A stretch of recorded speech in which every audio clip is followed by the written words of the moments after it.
in this video I will try to have speculative thoughts about war, and speculative logic in the view of Hegel is mystical logic, namely that which unites within a conceptual understanding opposite determinations. And it's the most difficult kind of thinking, because in our ordinary consciousness we think through the mediation of what Hegel calls der Verstand, which is, to simplify, it's the mind of Kant, dualistic thinking, rationalist empirical thinking in the sense of the modern sciences. So most people, all people except a few enlightened spiritual beings, they all live within the Kantian mind. I simplify. And Hegel says that we should think beyond the oppositions which are set by this dualistic thinking. And I will try to think about World War II from what I know of personal experience. The most admired political figure in 20th century France is probably Charles de Gaulle, who is the general who later became president, who embodied the French resistance during the Second World War and who opposed the National Socialist occupation of France. And he's considered as a hero, and he was admired partly by the communists.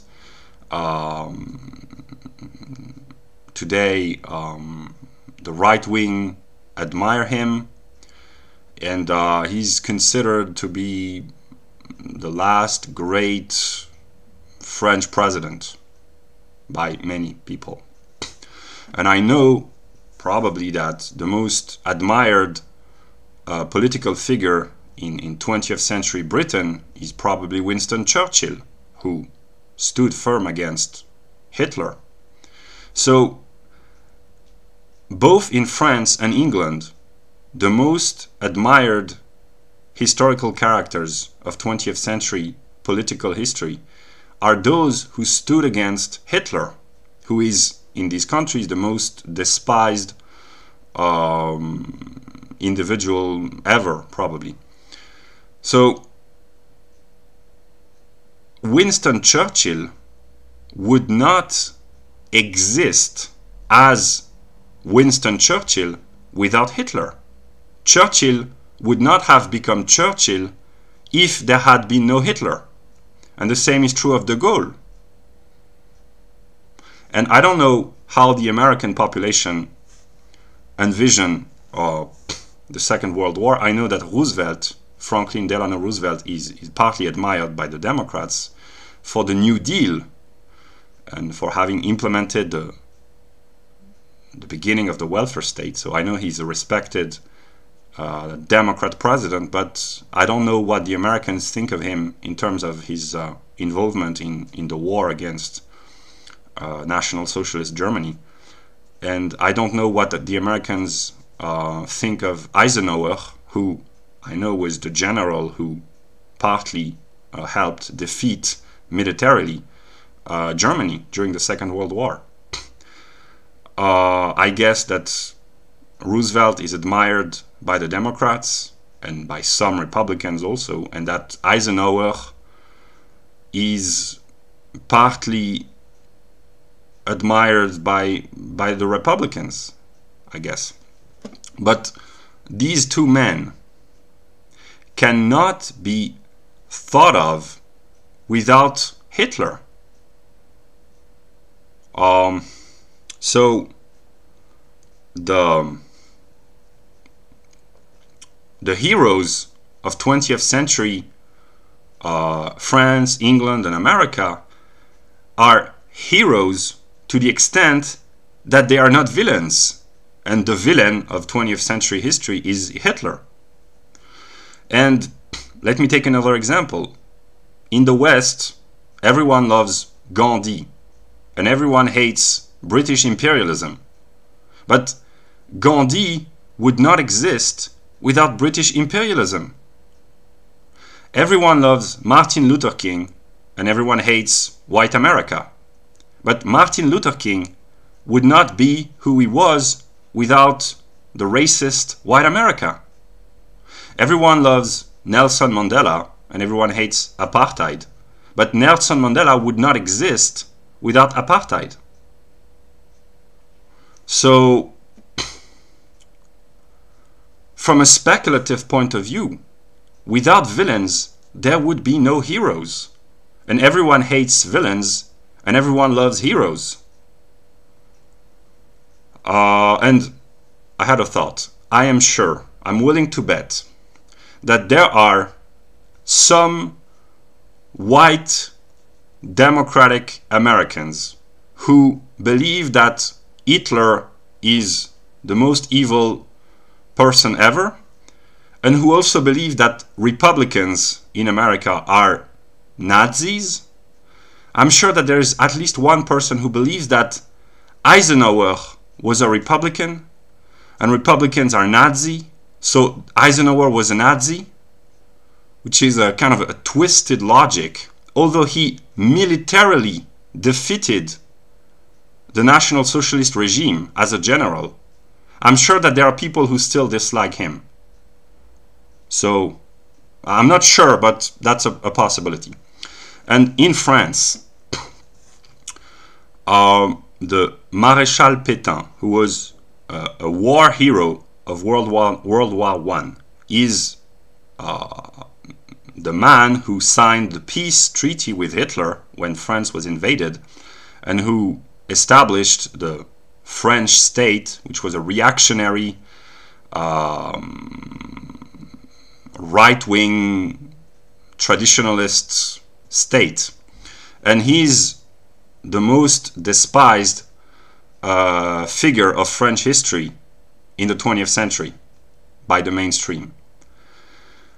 And there are people in the fringe circles of the far-right Catholic right in France who admire Pétain and dislike de Gaulle, who is a national hero in the mainstream consciousness.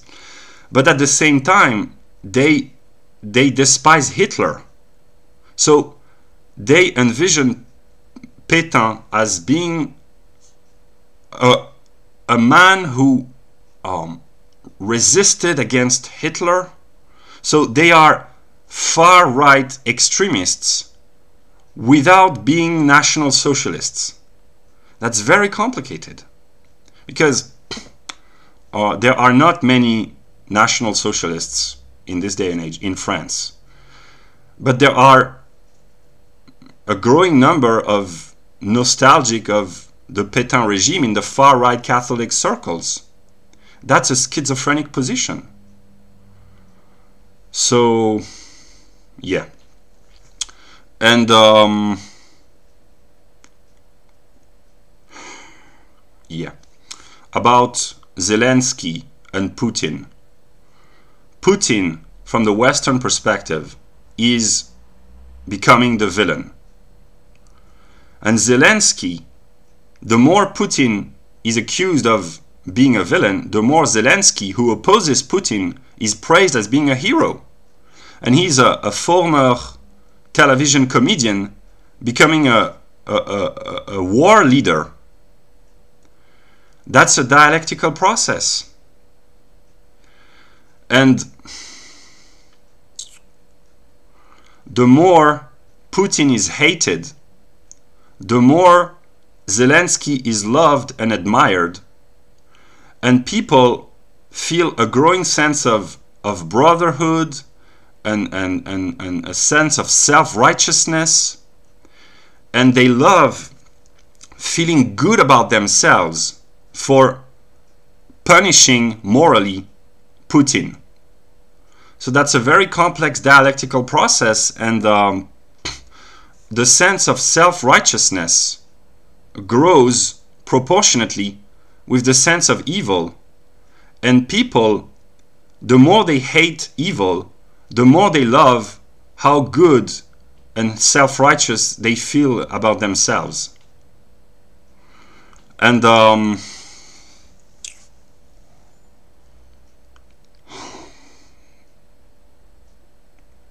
yeah. So my question is it possible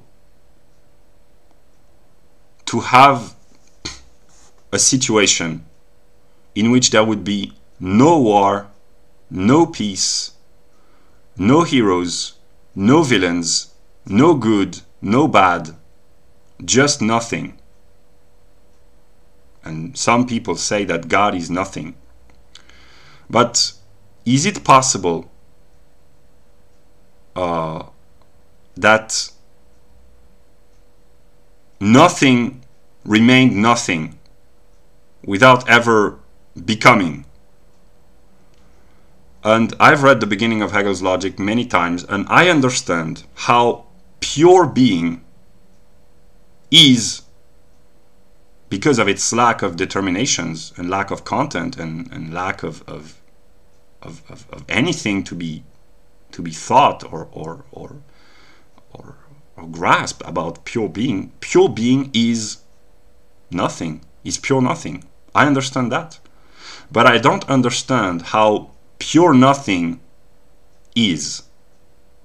Why would nothing be? I don't understand.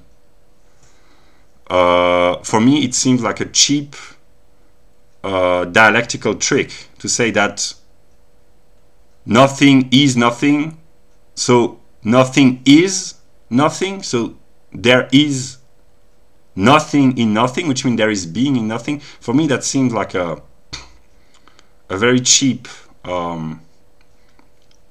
dialectical trick. So I don't understand how being can be found within nothing. I don't understand. But I understand how nothing can be found within being. But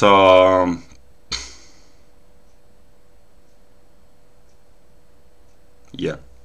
So there are ideas that I don't like, but I know to be true from a conceptual, speculative point of view, is that without villains, there would be no heroes. And everyone loves heroes. So, yeah.